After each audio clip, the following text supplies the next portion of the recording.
गं गणपते नमः। राधे राधे, जय माता दी। आइए सुनते हैं चौथ माता की कहानी।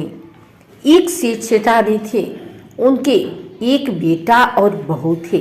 बहू सबको भोजन करा के फिर स्वयं भोजन करती थी। एक पड़ोसन ऐसी थी जो रोज पूछती कि बहू आज क्या बनाया खाया। बहू कहती ठंडो बासी। एक दिन उसके पति ने ऐसा सुनकर विचार किया कि आज तो पकवान बनाए जाएं, फिर देखें कि मेरी पत्नी क्या कहती है।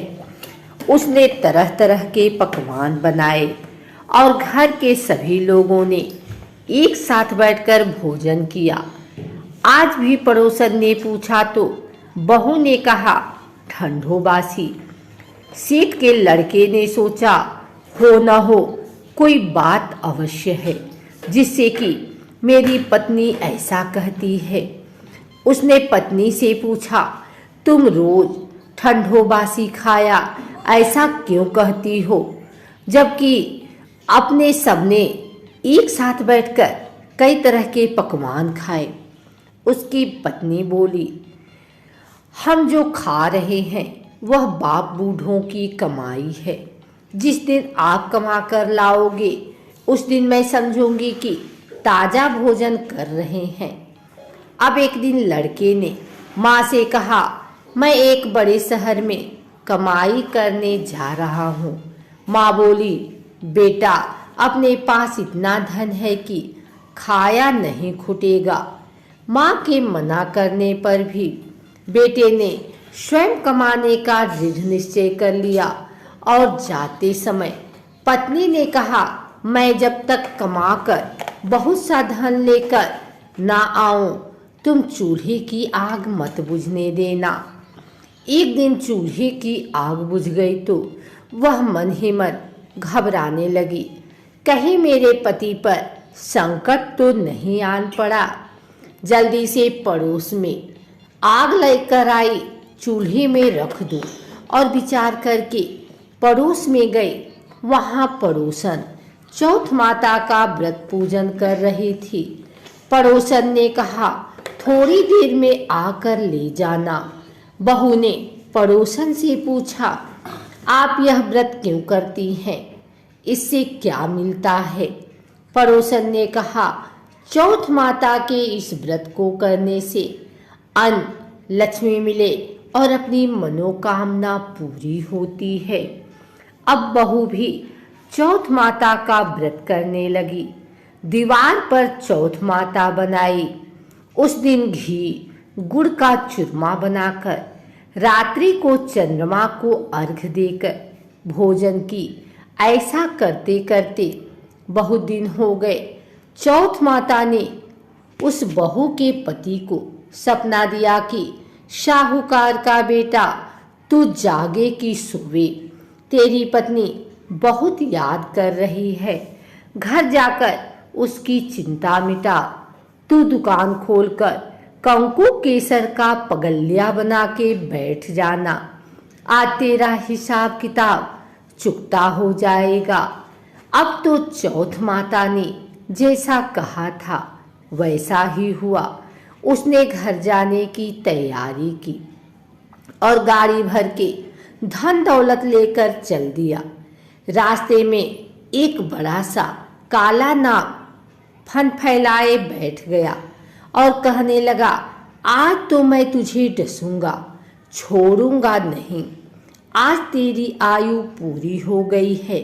सेठ ने लड़के से कहा आज चौथ माता ने मुझे सपना दिया तो मैं पत्नी से मिलने घर जा रहा हूँ। वहाँ मेरी पत्नी बहुत चिंता कर रही है। मैं उससे मिलकर जरूर आऊँगा, तब तुम मुझे डस लेना। नाग ने कहा तुम शपथ पूर्वक कहकर जाओ तो मैं तुम्हें जाने दूंगा, परंतु लौट कर नहीं आए तो तुम्हारे घर आकर मैं तुम्हें डस लूँगा। इस प्रकार शर्त को वचन देकर वह अपने घर पहुंचा। वहां सभी से हंसी खुशी से मिला और भोजन करने उदास होकर बैठ गया। उसकी पत्नी ने उदास होने का कारण पूछा तो पति ने काले नाग वाली बात बताते हुए कहा, यदि मैं उसके पास नहीं जाऊंगा तो वह घर आकर ही मुझे डस लेगा। पत्नी बहुत चतुर थी।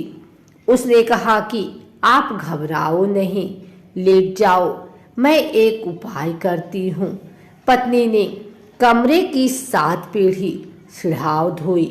पहली पीढ़ी पर रेत, दूसरी पर इत्र, तीसरी पर गुलाल, चौथी पर कंकु केसर, 5वीं पर लड्डू पेड़ा, 6ठी पर गादी गलीचा और 7वीं पीढ़ी पर दूध का कटोरा भरकर रख दी। इस प्रकार वह 7 ही पीढ़ी सजाकर बैठ गई। आधी रात होते ही नाग आकर पीढ़ी चढ़ने लगा। पहली पीढ़ी पर रेत में लौट गया और कहने लगा कि सेठ की बहू ने आराम तो बहुत दिया, पर वचनों से बदकर आया हूँ, सो डसूंगा अवश्य ही। इस प्रकार 7 पीढ़ियों पर नाग आराम करता हुआ और कहता हुआ कि डसूंगा जरूर कमरे में जाने ही वाला था कि चौथ माता ने विचार किया कि मैं इसे नहीं बचाऊंगी तो संसार में धर्म कर्म और व्रत पूजन को कौन मानेगा। अब तो गणेश जी, चंद्रमा जी और चौथ माता ने उसे बचाने का विचार किया। चंद्रमा जी ने उजाला किया, चौथ माता ढाल बनी और गणेश जी ने तलवार लेकर नाग को मार दिया और ढाल से ढक दिया। अब बहू भी थकी हारी सो गई। दिन उगा तो लोग बेटे से मिलने आए, परंतु बेटा बहू तो उठे ही नहीं थे। बहुत देर हो गई तो माँ उन्हें उठाने गई।